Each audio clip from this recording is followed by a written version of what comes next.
नमस्कार दोस्तों, रोहिका एकेडमी के डिजिटल प्लेटफॉर्म पर आप सभी का हार्दिक स्वागत है। जैसा कि हमने पिछली क्लास में बात की थी कि उत्तरी हिमालय प्रदेश से संबंधित आने वाली एग्ज़ाम में कौन कौन से संभावित क्वेश्चन हैं और पिछली प्रीवियस की एग्ज़ाम में कौन कौन से क्वेश्चन आए हुए हैं, उनमें हमने उत्तरी हिमालय प्रदेश की बात कर ली। आज हम बात करेंगे इसमें हमने देखो हमारी जो रूपरेखा थी उसमें हमने उत्तरी पर्वतीय प्रदेश की बात कर ली और आज हम बात करेंगे वो टॉपिक हो गए अपने। एक तो उत्तर का विशाल मैदान, अर्थात उत्तर के विशाल मैदान से संबंधित कौन कौन से क्वेश्चन पिछली एग्जाम में आए हुए हैं और आने वाली एग्जाम में संभावित क्वेश्चन क्या होने वाले हैं। इसके अलावा हम बात करेंगे मरुस्थल की, अर्थात भारतीय मरुस्थल की भी बात करेंगे कि भारतीय मरुस्थल से संबंधित कौन कौन से प्रश्न पूछे जाने वाले हैं। चलो तो हम चलते हैं अपने फर्स्ट क्वेश्चन पे।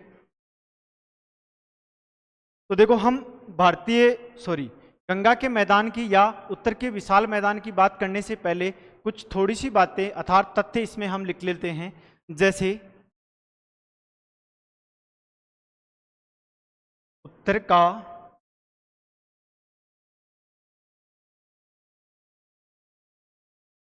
विशाल मैदान, देखो उत्तर के विशाल मैदान की हम बात करें तो उत्तर के विशाल मैदान का क्षेत्रफल क्या है। सबसे पहले हम बात करेंगे किसकी, क्षेत्रफल की।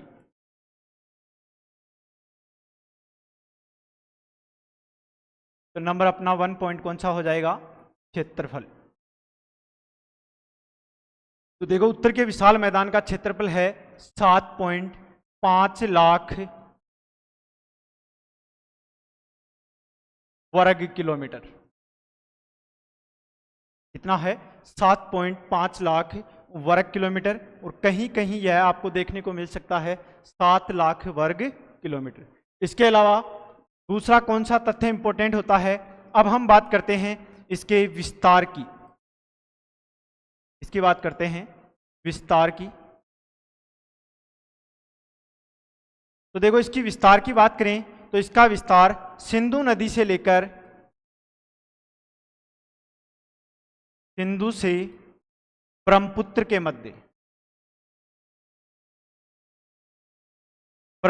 मध्य पाया जाता है। अर्थात लगभग पाकिस्तान व भारत में यह 3200 किलोमीटर लंबा है। कितना है, 3200 किलोमीटर लंबा क्षेत्र है। बल्कि हमें अपने भारत की बात करनी है तो भारत में यह लगभग 2400 किलोमीटर लंबा क्षेत्र है। इसके बाद में हम बात करें कि उत्तर के विशाल मैदान की चौड़ाई क्या होने वाली है या उत्तर के विशाल मैदान की चौड़ाई क्या है। तो देखो चौड़ाई की बात करें तो उत्तर का विशाल मैदान है, इसकी हम डायग्राम में बात करें तो जैसे हिमालय की बात की थी तो कराकोरम, लद्दाख, जास्कर और यहाँ पे है कैलाश। इसके बाद में हमने 3 समानांतर पर्वत श्रेणियां ली थी। उन समानांतर पर्वत श्रेणियों की बात करें तो सबसे पहले है बृहद हिमालय। इसके बाद में दूसरी की बात की थी हमने मध्य हिमालय।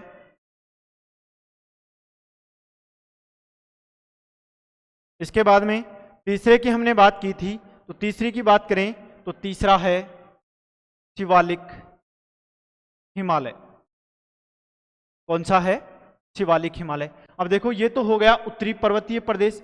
इसके बाद में हम बात करें कि अपने उत्तर के विशाल मैदान के विस्तार की बात करें कि उत्तर के विशाल मैदान का विस्तार भारत के किस स्थान पर है। तो देखो उत्तर के विशाल मैदान की बात करें तो यह इस प्रकार से भारत में फैला हुआ है। अर्थात इसकी पश्चिम दिशा में चौड़ाई क्या है, ज्यादा है, बल्कि पूर्व दिशा में इसकी चौड़ाई क्या कम है। देखो पश्चिम में इसकी चौड़ाई की बात करें तो पश्चिम में इसकी लगभग चौड़ाई है 300 किलोमीटर। कितनी है, 300 किलोमीटर।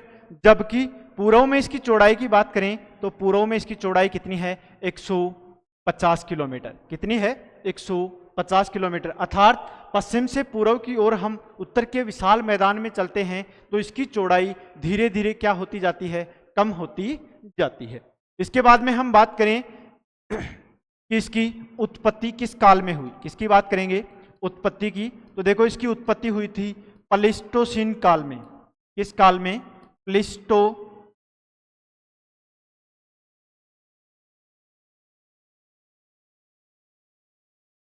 प्लेस्टोसीन काल में, बल्कि उत्तर के विशाल मैदान की उत्पत्ति कब हुई थी? टर्शियर युग में। किस युग में हुई थी? टर्शियर युग में। इसके बाद में हम बात करें कि यह उत्तर का विशाल मैदान है, यह सर्वाधिक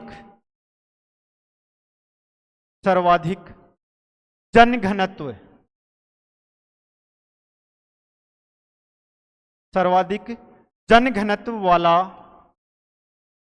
क्षेत्र है, अर्थात यहां पर लगभग 45% जनसंख्या क्या करती है? निवास करती है। इसके बाद में हम बात करें इसकी अन्य विशेषताओं की कि इसकी ऊंचाई कितनी है। ऊंचाई की बात करें तो इसकी ऊंचाई लगभग 200 मीटर है। कितनी है? 200 मीटर है। इसके बाद में हम इसकी गहराई की बात करें तो देखो इसकी गहराई है 1000 मीटर से 2000 मीटर। तो देखो हमने ये डाटा क्यों लिखे हैं कि इससे संबंधित महत्वपूर्ण क्वेश्चन जो होने वाले हैं वो अपने इनसे ही संबंधित होने वाले हैं, तो ताकि आप जैसे ही वीडियो देखो तो ये चीजें आपके ध्यान में रहें। इसके बाद में देखो उत्तर के विशाल मैदान को बोला जाता है भारत का अन्न भंडार। क्या बोला जाता है? अन्न भंडार, या इसी के अलावा दूसरा नाम है भारत का मेरुदंड। भारत का मेरुदंड अर्थात भारत की रीढ़ की हड्डी किसे बोला जाता है? उत्तर के विशाल मैदान को बोला जाता है। तो देखो ये इसके कुछ फैक्ट हैं जो आपको याद रखना है, और बार बार इनसे संबंधित ही प्रश्न पूछता है कि उत्तर के विशाल मैदान की गहराई लगभग कितनी है? तो 1000 से 200 मीटर। उत्तर के विशाल मैदान का क्षेत्रफल 7.5 लाख वर्ग किलोमीटर है। उत्तर का विशाल मैदान किन किन नदियों के मध्य है? सिंधु से ब्रह्मपुत्र नदी के मध्य पाया जाता है। अब हम अपने प्रथम क्वेश्चन की बात करते हैं। तो देखिए अपना पहला क्वेश्चन है, गंगा के मैदान में नदियों के तट के सहारे अर्थात नदियों के तट के सहारे पाई जाने वाली जलोढ़ मृदा को क्या कहते हैं? देखो गंगा के मैदान में नदियों के तट के सहारे पाई जाने वाली जलोढ़ मृदा को क्या कहते हैं? तो इस मृदा को हम कहते हैं खादर। क्या कहते हैं? खादर, अर्थात सर्वाधिक उपजाऊ जो मृदा होती है वो खादर होती है, और यह कहाँ पाई जाती है? नदियों के डेल्टाई भाग में पाई जाती है। इसके बाद में अपना ऑप्शन दूसरा है लोयस का मैदान। तो देखो ये भी एक उपजाऊ क्षेत्र है, बल्कि यह लोयस का मैदान कहाँ है? यह उत्तरी पश्चिमी चीन में स्थित है। किसमें है? चीन में स्थित है। इसके बाद में चौथे की बात करें भाबर। तो देखो भाबर की बात अपनी आगे होने वाली है, तो आगे हम भाबर की बात करते हैं। इसके बाद में बांगर। बांगर का मतलब होता है वह क्षेत्र जहां बाढ़ का पानी हर वर्ष नहीं पहुंच पाता, उस क्षेत्र को हम किस नाम से जानते हैं? बांगर के नाम से जाना करते हैं। अब हम बात करते हैं अपने दूसरे क्वेश्चन की। तो देखो अपना दूसरा क्वेश्चन है, निम्न में से हिमालय अग्रभ्रंश अर्थात HFF हिमालय फ्रंट फोल्ड किसको पृथक करता है? अर्थात हिमालय फ्रंट फोल्ड किन किन को पृथक करता है? तो हमने पिछली क्लास में बात की थी कि हिमालय में 4 प्रकार के फोल्ड पाए जाते हैं, ISTZ, इसके बाद में दूसरा MCT, तीसरा MBF, इसके बाद में चौथा कौन सा था? HFF, जो आप हमारी पिछली क्लास में जाकर पिछली क्लास को देख सकते हैं। उसमें एक डायग्राम के माध्यम से इसको समझाया गया है। तो देखो HF की बात करें कि महान हिमालय व लघु हिमालय के मध्य जो फॉल्ट पाया जाता है उसे बोला जाता है MCT अर्थात मेन सेंट्रल थ्रस्ट। इसके बाद में शिवालिक व भारत के उत्तरी विशाल मैदान के मध्य जो पाया जाता है उसे बोला जाता है HFF। इसके बाद में लघु हिमालय व शिवालिक हिमालय के मध्य जो फॉल्ट पाया जाता है उसे बोला जाता है MBF। किस नाम से जानते हैं? MBF। इसके बाद में ट्रांस हिमालय व वृत हिमालय के मध्य जो फॉल्ट पाया जाता है उसे बोला जाता है ISTZ, इंडो सांगबो सच्चर जोन। तो अपना HFF किन के मध्य है? शिवालिक व भारत के उत्तरी मैदान को पृथक करता है, ये चीज भी आपको ध्यान रखनी है। इसके बाद में देखो अगले क्वेश्चन की बात करें कि उत्तरी मैदान की उत्पत्ति से संबंधित मतों का सही कूट क्या होगा। देखो उत्तरी मैदान से संबंधित 4 कूट दिए हुए हैं, उनमें पूछा है कि कौन कौन से कूट उत्तरी विशाल मैदान से संबंधित हैं और कौन सा कूट उस मैदान से संबंधित नहीं है। तो देखो अग्रग्रत का अवसादन हुआ है, पहले कथन की बात करें तो अग्रग्रत का अवसादन हुआ है, ये बात बिल्कुल क्या है, सही है कि हमारा उत्तर का विशाल मैदान है, यह एक तो उत्तर के विशाल मैदान व दक्षिण का प्रायद्वीपीय पठार के मध्य है। किन दो के मध्य है? दक्षिण का प्रायद्वीपीय पठार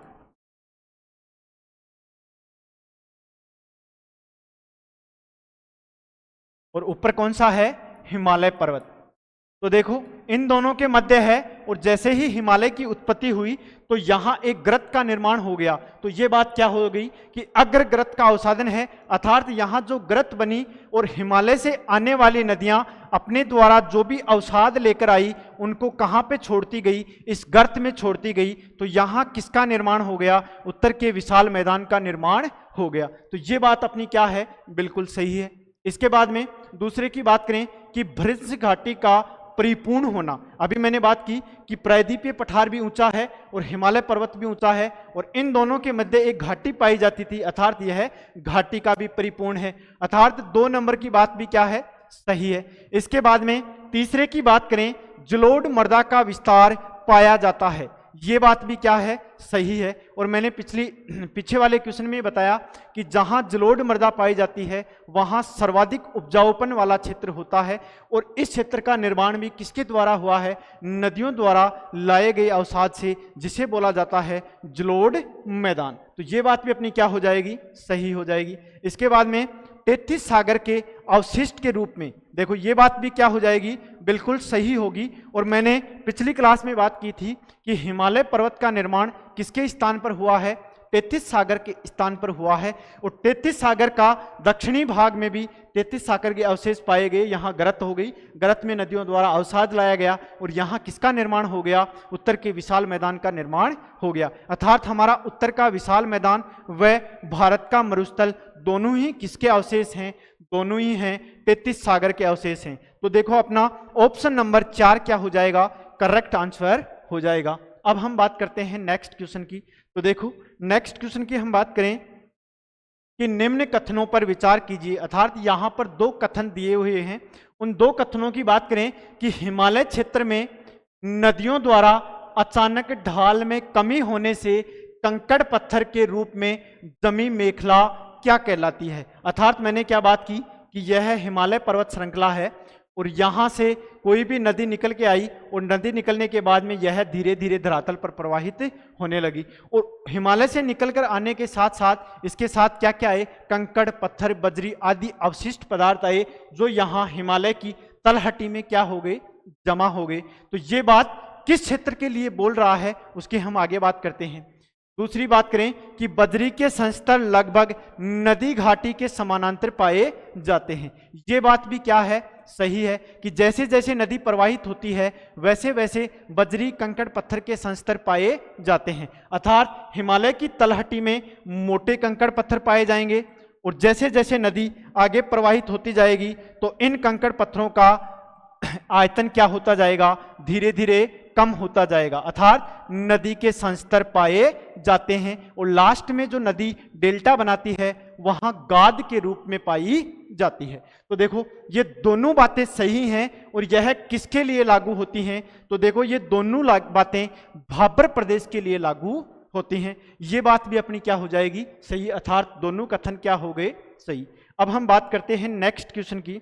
तो देखो नेक्स्ट क्वेश्चन की बात करें कि निम्नलिखित कथनों पर विचार कीजिए। देखो यहाँ पर 4 कथन दिए हुए हैं, उनमें से हमें असत्य कथन या सत्य कौन कौन से हैं उनकी बात करनी है। भारत का विशाल मैदान हिमालय एवं प्रायद्वीपीय पठार के मध्य लगभग 7.5 लाख वर्ग किलोमीटर क्षेत्र में फैला है। ये बात मैंने शुरू में बता दी कि हिमालय उत्तरी के विशाल मैदान का क्षेत्रफल कितना है? 7.5 लाख वर्ग किलोमीटर है और यह किन 2 के मध्य है? भारत के विशाल मैदान किन दो के मध्य है? हिमालय एवं प्रायद्वीपीय पठार के मध्य है। इसके बाद में दूसरे कथन की बात करें कि भारत के मैदानी भागों में उच्च जनघनत्व पाया जाता है। ये बात भी मैंने पीछे बता दी कि उच्च जनघनत्व पाया जाता है, अर्थात लगभग जनसंख्या का 45% भाग उत्तर के विशाल मैदान में पाया जाता है। इसके बाद में भारतीय मैदान का औसत ढाल 25 सेंटीमीटर प्रति किलोमीटर से भी कम है। देखो उत्तर के विशाल मैदान का ढाल कहाँ है? पश्चिम से पूर्व की ओर है, और इस ढाल की जो दर है वह है 25 सेंटीमीटर प्रति किलोमीटर, अर्थात 1 किलोमीटर में इसका ढाल कितना कम होता जा रहा है? 25 सेंटीमीटर कम हो रहा है। अर्थात जैसे मान लो कि हिमालय से कोई नदी निकल रही है, या हिमालय की तलहटी में देखें तो उत्तर के विशाल मैदान का ढाल ऊंचा है, और जैसे जैसे हम समुद्र की तरफ अर्थात बंगाल की खाड़ी की तरफ जाते हैं तो ढाल हमें कम देखने को मिलता है। तो ये बात भी क्या हो जाएगी? अर्थात कथन अपना एक भी सही है, दो भी सही है, औसत 25 सेंटीमीटर से कम है, ये बात भी अपनी सही है। इसके बाद में हम बात करें कि डेल्टाई भागों में उच्च भूमि चर एवं दलदली भूमि या निम्न भूमि को बिल कहते हैं। देखो ये बात भी क्या है? सही है, अर्थात अपना ऑप्शन नंबर 4 क्या हो जाएगा? सही, उपरोक्त सभी। अब देखो यहां पर एक नाम आया है बिल। यह बिल बारिंद क्षेत्र में पाए जाते हैं, और बारिंद का जो क्षेत्र है या बारिंद का मैदान है यह पश्चिमी बंगाल में पाया जाता है। और इस बिल की क्या विशेषता है कि यह बारिंद के मैदान में छोटे छोटे क्या पाए जाते हैं? गर्तनुमा खड्डे होते हैं, जिनमें नदी का जल क्या हो जाता है? एकत्रित हो जाता है, और उस नदी के जल में यहाँ पश्चिमी बंगाल के लोग जूट को धोने का कार्य करते हैं। किसको धोने का कार्य करते हैं? जूट को धोने का कार्य करते हैं। उसे क्या कहते हैं? बिल कहते हैं। और बिल कहाँ पाए जाते हैं? बारिंद के मैदान में। किसमें पाए जाते हैं? बारिंद के मैदान में। ये बात भी आपको क्या करनी है? ध्यान रखनी है। तो अपने इसमें चारों ऑप्शन क्या हो गए? सही हो गए। अब हम बात करते हैं नेक्स्ट क्वेश्चन की। तो देखो अपना नेक्स्ट क्वेश्चन है, पंच दोआब का उत्तर से दक्षिण की ओर सही क्रम क्या होगा? अर्थात हमारे उत्तर के विशाल के मैदान से उत्तर के पर्वतीय प्रदेश से निकलने वाली नदियां पंच दोआब का निर्माण करती हैं। उस पंच के दोआब में उत्तर से दक्षिण क्रम पूछा है। तो देखो इस पंच के दोआब में हम एक डायग्राम के माध्यम से समझते हैं।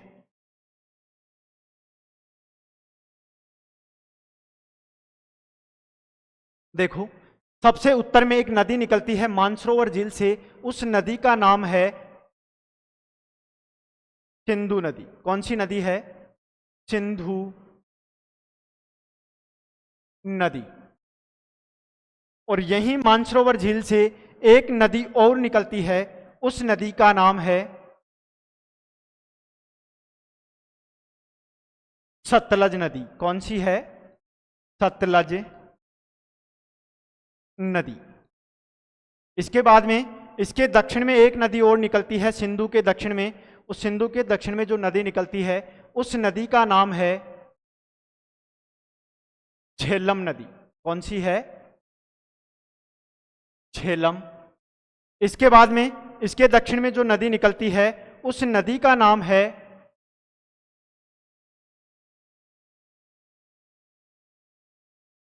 चिनाब नदी। कौन सी है? चिनाब।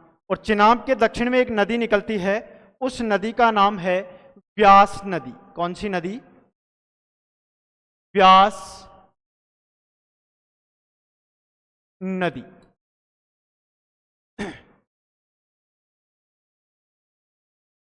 तो देखो सतलज भी किसकी सहायक है? चिनाब नदी की सहायक है। झेलम भी किसकी है? चिनाब नदी की सहायक है। इसके बाद में एक नदी और निकलती है, उस नदी का नाम है, जैसे वो नदी चिनाब के दक्षिण में है, उस नदी का नाम है रावी नदी। कौन सी है? रावी नदी। अब देखो यहां पर नदियां हैं सिंधु, झेलम, चिनाब, रावी, व्यास, सतलज, और ये सभी नदियां दो नदियां मिलकर एक दोआब का निर्माण करती हैं। जैसे सिंधु झेलम दोआब का निर्माण, झेलम चिनाब दोआब का निर्माण, रावी व्यास दोआब का निर्माण, और व्यास व सतलज दोआब का निर्माण। तो देखो इनको किस नाम से जाना जाता है? तो सबसे पहले हम बात करें कि सिंधु और झेलम सिंध सागर दोआब का निर्माण करती हैं। इसका निर्माण करती हैं, सिंध सागर दोआब का निर्माण करती हैं। इसके बाद में झेलम और चिनाब चाज दोआब का निर्माण करती हैं। इसका निर्माण करती हैं, चाज दोआब का निर्माण करती हैं। इसके बाद में चिनाब और रावी रचना दोआब का निर्माण करती हैं। इसका निर्माण करती हैं, रचना दोआब का निर्माण करती हैं। इसके बाद में रावी और व्यास बारी दोआब का निर्माण करती हैं। इसका निर्माण करती हैं, बारी दोआब। इसके बाद में हम बात करें कि व्यास व सतलज किसका निर्माण करती हैं, बिस्त दोआब का निर्माण करती हैं। बिस्त दोआब, दोआब का मतलब दो नदियों के मध्य का क्षेत्र, वह उपजाऊ क्षेत्र जिसे किस नाम से जाना जाता है, दोआब के नाम से जाना जाता है। अब देखो, सबसे पहले तो आपको इनको याद करने की एक ट्रिक है कि इन नदियों का क्रम आपको अगर सही याद होगा, जैसे सिंधु, झेलम, चिनाब, रावी, व्यास, सतलज, तो आप इन दोआबों का क्रम भी कैसे क्या कर सकते हो, याद कर सकते हो। जैसे उत्तर से दक्षिण दोआब क्रम की बात करें तो सिंधु सागर दोआब, चाज दोआब, चाज दोआब के बाद में रचना दोआब, रचना दोआब के बाद में बारी दोआब और बारी दोआब के बाद में बिस्त दोआब। देखो, इनको याद करने की ट्रिक क्या है कि जैसे सिंधु नदी से सटा हुआ भाग सिंधु सागर दोआब, इसके बाद में झेलम और चिनाब, देखो चिनाब में च आ रहा है और झेलम में जैसे मान लो झ है, तो ये कौन सा हो जाएगा, चाज दोआब। इसके बाद में रचना दोआब की बात करें तो चिनाब नदी में च है और रावी नदी में र है, तो ये तुकबाजी आपको करनी है, अर्थात दोनों को कमांड करके डाटा आपको याद करने हैं। ऐसे ही मैं बात करूं बारी दोआब की, तो देखो रावी नदी और व्यास को ब बोल दें तो बारी हो गया, और व्यास में ब है और सतलज में स है, तो ये कौन सा दोआब हो गया, बिस्त दोआब हो गया। तो देखो, हमें क्वेश्चन में क्या पूछा है, उत्तर से दक्षिण क्रम क्या होगा। अब हम अपने क्वेश्चन की बात करें तो देखो,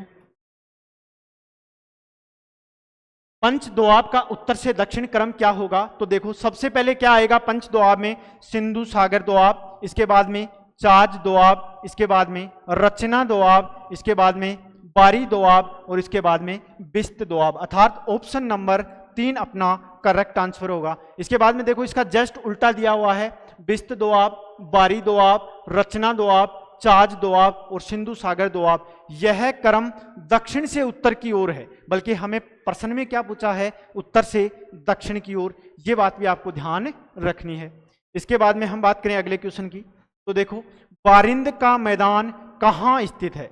देखो, गंगा के मैदान में, अर्थात गंगा व उसकी सहायक नदियों द्वारा छोटे छोटे मैदानों का निर्माण करती हैं। उन मैदानों को अलग अलग क्षेत्रों में अलग अलग नाम से जाना जाता है। तो सबसे पहले बात की है कि बारिंद का मैदान कहाँ स्थित है, तो देखो बारिंद का मैदान पाया जाता है पश्चिमी बंगाल में। कहाँ स्थित है, पश्चिमी बंगाल में स्थित है। इसके बाद में हम बात करें कि बिहार में कौन से मैदान हैं, तो देखो बिहार में एक तो है मिथिला का मैदान, कौन सा है, मिथिला व मगध का मैदान, कौन सा है, मगध का मैदान। ये प्रश्न भी कई बार परीक्षा में आया हुआ है कि मिथिला का मैदान किस राज्य में स्थित है। इसके बाद में असम के अंदर असम का मैदान। इसके बाद में उत्तर प्रदेश की बात करें तो उत्तर प्रदेश में एक तो पाया जाता है रुहेलखंड,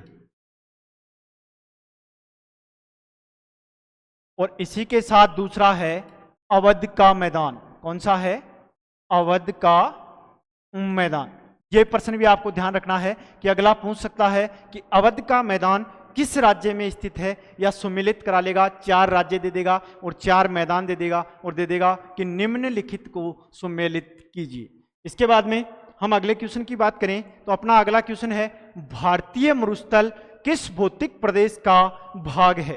तो देखो, मैंने पहले ही बात कर ली है कि हिमालय पर्वत के दक्षिण में नदियों द्वारा लाए गए अवसाद से एक भौतिक प्रदेश का निर्माण हुआ, जिसे हिमालय उत्तर का विशाल मैदान बोला जाता है, और उस उत्तर के विशाल मैदान का ही भाग है भारतीय मरुस्थल। देखो, प्राचीन समय में भारत के मरुस्थल से नदियां प्रवाहित होती थी, लेकिन जैसे जैसे समय परिवर्तित होता गया और यहाँ पर नदियों ने बहना क्या कर दिया, बंद कर दिया, और यहाँ पर जलवायु क्या होने लग गई, परिवर्तन होने लग गई। और यह जो हमारा भारतीय मरुस्थल है यह पहले मैदानी भाग था जो धीरे धीरे किसमें परिवर्तित हो गया, मरुस्थल में परिवर्तित हो गया। तो इसमें पूछा है कि यह किस भौतिक प्रदेश का भाग है, तो देखो यह किस भौतिक प्रदेश का भाग है, उत्तर के विशाल मैदान का क्या है, भाग है। इसके बाद में नेक्स्ट क्वेश्चन की बात करें तो अपना नेक्स्ट क्वेश्चन होगा भारतीय मरुस्थल में स्थित काष्ठ जीवाश्म की आयु लगभग कितनी है।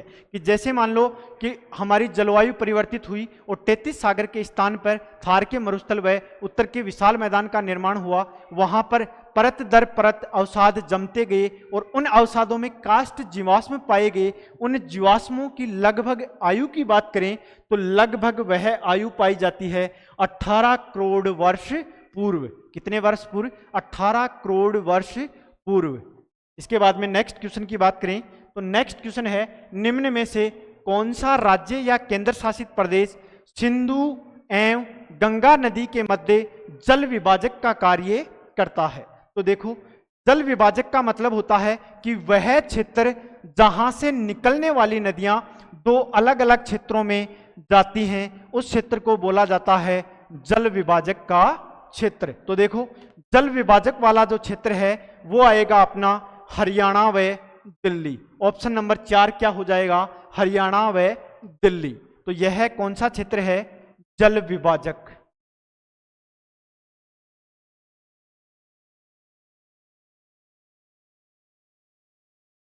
जैसे अपने राजस्थान की बात करें कि राजस्थान में जल विभाजक का कार्य कौन करता है, तो राजस्थान में जल विभाजक का कार्य अरावली पर्वत श्रृंखला करती है कि अरावली पर्वत श्रृंखला के पूर्व से निकलने वाली नदियां बंगाल की खाड़ी में और पश्चिम से निकलने वाली नदियां अरब सागर में गिरती हैं।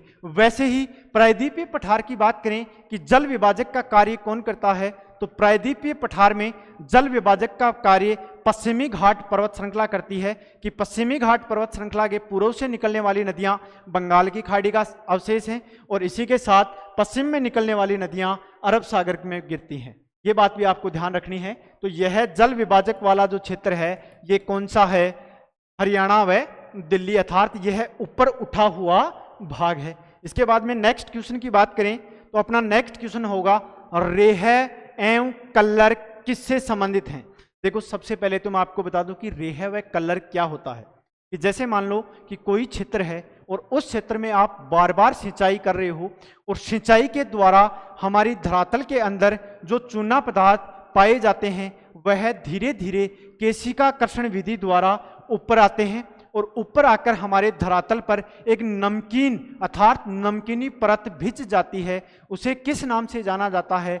रेह व कल्लर के द्वारा बोला जाता है। और यह किस क्षेत्र में देखने को मिलता है? यह हमें सर्वाधिक बांगर क्षेत्र में देखने को मिलता है, अर्थात बांगर क्षेत्र में सर्वाधिक सिंचाई की जाती है जिसके द्वारा रेह व कल्लर का निर्माण होता है। अब देखो इस रेह व कल्लर के समाधान के लिए हम अपने खेतों में किसका प्रयोग करते हैं? जिप्सम का। खेत को उपजाऊ बनाने के लिए किसका प्रयोग करते हैं? जिप्सम।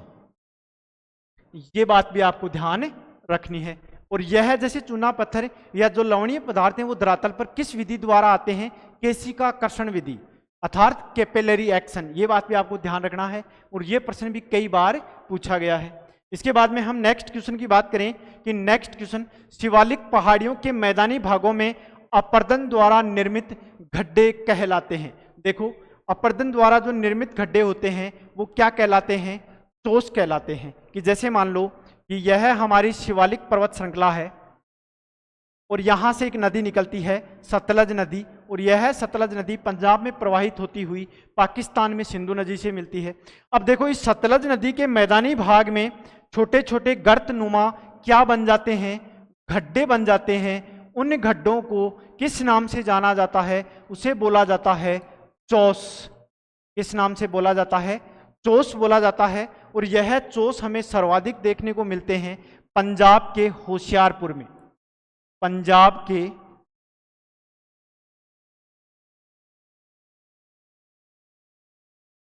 होशियारपुर में सर्वाधिक चोस देखने को मिलते हैं।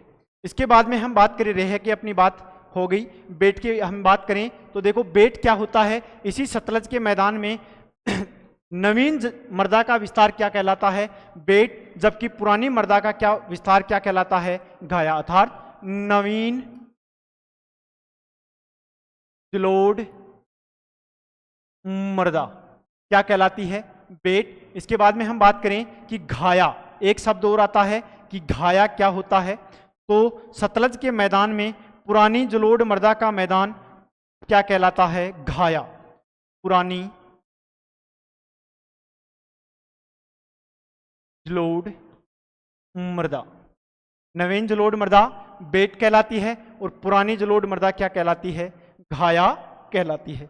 इसके बाद में नेक्स्ट क्वेश्चन की बात करें कि सतलज नदी के ऊपरी भाग में पंजाब हरियाणा का मैदानी भाग क्या कहलाता है? देखो, सतलज नदी के ऊपरी भाग में अर्थात ऊपरी भाग में पंजाब और हरियाणा का जो मैदानी भाग है वो क्या कहलाता है?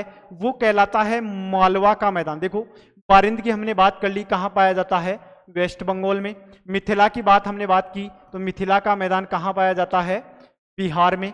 इसके बाद में अवध का मैदान कहाँ पाया जाता है? यूपी में। तो अपना मालवा का मैदान कहाँ पाया जाता है? पंजाब हरियाणा में। देखो, इससे आपको ध्यान रखना है कि यह इंपॉर्टेंट क्यों है। क्यों? क्योंकि मालवा का मैदान हम मालवा किसी समझते हैं? गुजरात से समझ लेते हैं और हम इसका आंसर क्या कर देते हैं? गुजरात कर देते हैं। बल्कि मालवा का मैदान सतलज नदी के मार्ग में पंजाब हरियाणा वाला मैदान कहलाता है। अब हम बात करें नेक्स्ट क्वेश्चन की, तो देखो अपना नेक्स्ट क्वेश्चन क्या है? भारतीय मरुस्थल के संबंध में असत्य कथन बताना है। कौन सा कथन बताना है? असत्य कथन बताना है। जैसे यह दक्षिणी एशिया का सबसे बड़ा मरुस्थल है। देखो, ये बात क्या है? सही है कि विश्व का सबसे बड़ा मरुस्थल तो कौन सा है? अफ्रीका है। बल्कि दक्षिणी एशिया का सबसे बड़ा मरुस्थल कौन सा है? हमारा थार का मरुस्थल या भारतीय मरुस्थल। बल्कि एशिया का सबसे बड़े मरुस्थल की बात करें, एशिया का सबसे बड़ा मरुस्थल, सबसे बड़ा मरुस्थल, एशिया का सबसे बड़ा मरुस्थल है, उसे बोला जाता है गोबी का मरुस्थल। कौन सा है? गोबी का मरुस्थल है। और यह कैसा मरुस्थल है? शीत मरुस्थल है। यह मंगोलिया व चीन के मध्य पाया जाता है।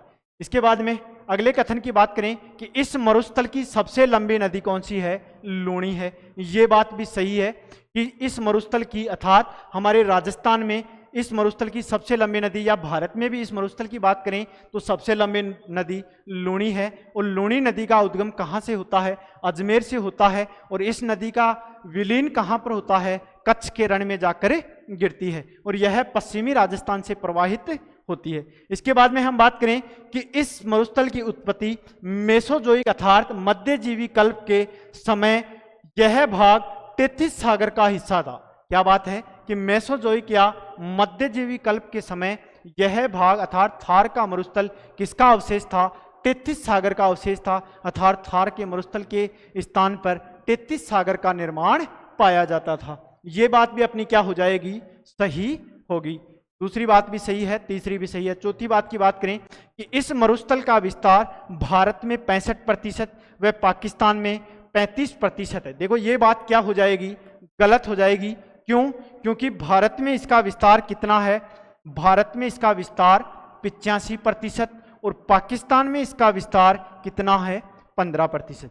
अब देखो, थार के मरुस्थल में ही हम बात करें कि यह भारत के कितने राज्यों में है, तो देखो नीचे से ऊपर की ओर चलें तो गुजरात, इसके बाद में राजस्थान, इसके बाद में हरियाणा, इसके बाद में पंजाब, इन राज्यों में इसका क्या पाया जाता है? मुख्य रूप से सर्वाधिक विस्तार पाया जाता है। अब हम बात करते हैं नेक्स्ट क्वेश्चन की। तो अपना नेक्स्ट क्वेश्चन है असत्य कथन का चयन करें। देखो, भाबर प्रदेश की औसत चौड़ाई 8 से 15 किलोमीटर है।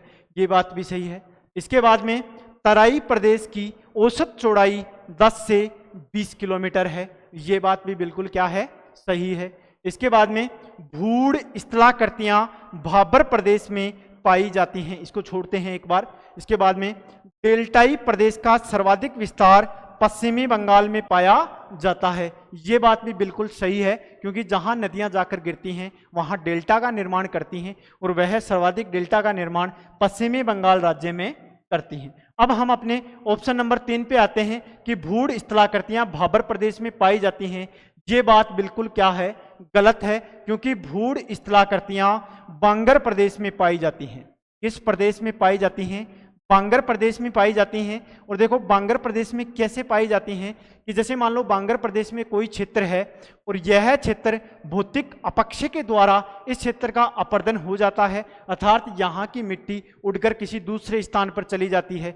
उसके बाद में यहाँ छोटे छोटे कंकड़ पत्थरों के ढेर दिखाई देते हैं, अर्थात कहीं कहीं छोटे छोटे कंकड़ पत्थरों का जो ढेर दिखाई देता है उसे किस नाम से जाना जाता है? उसे बोला जाता है भूड़ प्रदेश। कौन सा बोला जाता है? भूड़ प्रदेश। और यह भूड़ प्रदेश बांगर प्रदेश में देखने को मिलते हैं। ये बात भी अपनी बिल्कुल क्या हो जाएगी? करेक्ट हो जाएगी। इसके बाद में देखो भारत का सर्वाधिक मलेरिया प्रभावित क्षेत्र कौन सा है? अर्थात भारत में सर्वाधिक मलेरिया का प्रकोप है वो किस क्षेत्र में है? तो इसकी हम सबसे ज्यादा बात करें तो भारत का मलेरिया प्रभावित क्षेत्र कौन सा है? तराई प्रदेश है, क्योंकि यहाँ पर सघन वनस्पति पाई जाती है, साल भर कीचड़ रहता है, जिसके कारण यहाँ मलेरिया का प्रकोप सर्वाधिक पाया जाता है। इसके बाद में देखो तराई प्रदेश क्या होता है, खादर प्रदेश क्या होता है, बांगर प्रदेश क्या होता है और भाबर प्रदेश क्या होता है। तो देखो इसकी हम एक डायग्राम के माध्यम से बात करें तो ये क्या होता है कि जैसे मान लो ये अपना शिवालिक हिमालय है और शिवालिक हिमालय से जो नदियां निकलती हैं वो नदियां सबसे पहले मोटे मोटे कंकड़ पत्थर एकत्रित करती हैं। उस कंकड़ पत्थरों को किस नाम से जाना जाता है? भाबर प्रदेश के नाम से जाना जाता है।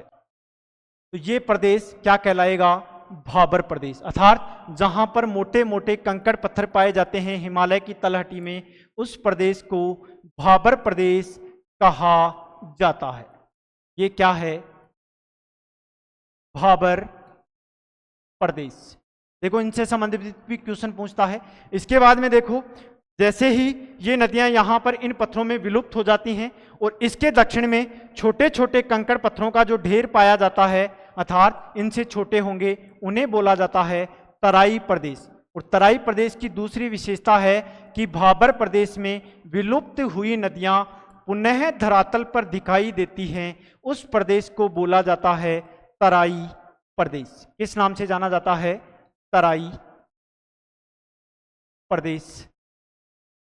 अब देखो यहां पर सर्वाधिक कीचड़ होगा, दलदली क्षेत्र होगा, उस क्षेत्र को बोलते हैं तराई प्रदेश। जहां पर मोटे मोटे कंकड़ पत्थर होते हैं और वहां हिमालय से निकलने वाली नदियां विलुप्त होती हैं, उसे भाबर प्रदेश बोलते हैं। इसके बाद में यह नदियां धरातल पर प्रवाहित होती हैं, तो जैसे ये नदियां निकलकर समुद्र की तरफ अर्थात समुद्र में अपना डेल्टा बनाती हैं, इस प्रकार यह क्षेत्र होता है। इस प्रदेश को अर्थात जहां प्रतिवर्ष बाढ़ द्वारा नई मृदा का विस्तार किया जाता है, उस प्रदेश को बोला जाता है खादर प्रदेश।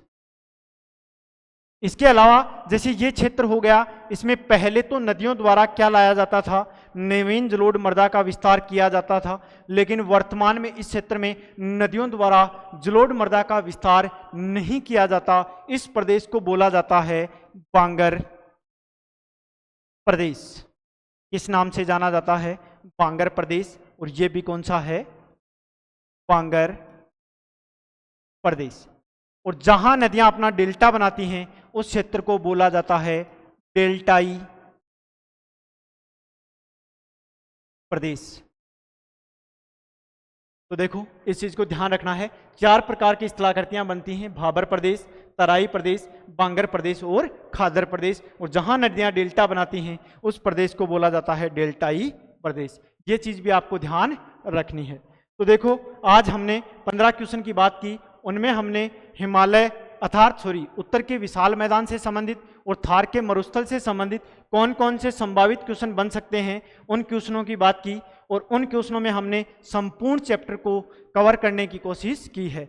हमें आशा है कि जो भी हमारे द्वारा पढ़ाया गया है आपके समझ में आया होगा, और ऐसे ही हमारी क्लासें आपके लिए निरंतर हमारे डिजिटल प्लेटफॉर्म पर उपलब्ध होती रहेंगी, और आप निरंतर इन कक्षाओं को देखकर अपनी तैयारी को सुदृढ़ बना सकते हैं। धन्यवाद।